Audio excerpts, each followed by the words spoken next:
In today's lesson, we're going to look at the key instruments in the Chachacha percussion section. We're going to look at how to approximate those instruments on the drum kit before learning a very basic, easy to play Chachacha groove. So if you haven't read the article that accompanies this lesson, just a brief introduction to the style. Cha-cha-cha music came about from the charanga bands which were in Cuba sort of in the 30s and 40s, even early the 20s. They were playing music called danzón.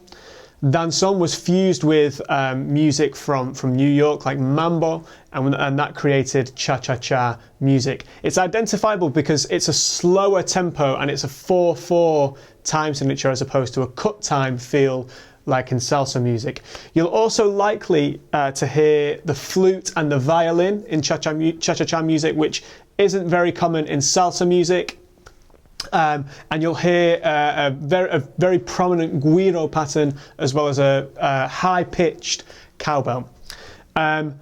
The percussion instruments that you're going to hear are slightly different to a salsa ensemble. You're going to hear congas, you're going to hear timbal, which will play the cowbell as well, and then you'll hear the guiro, but it's unlikely that you'll hear clave. Sometimes you'll hear clave, and you won't usually hear bongos in cha-cha-cha music. As I've said, the rest of the band, you've got flute, you've got violin.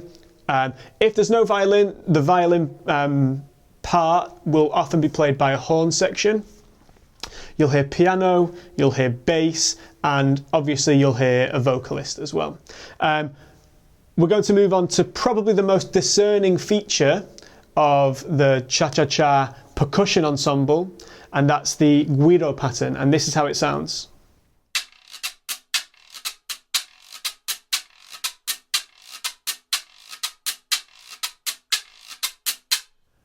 Another really identifiable aspect of a cha-cha-cha percussion groove is the really high-pitched cowbell. So do you remember in the salsa module we had the mambo bell and the bongo bell. The bongo bell's quite low-pitched, as is the mambo bell. They're both quite big, low-pitched bells. In cha-cha-cha you'll hear a very high-pitched bell, often called the cha-cha bell. Okay, and that's played by the timbal player usually.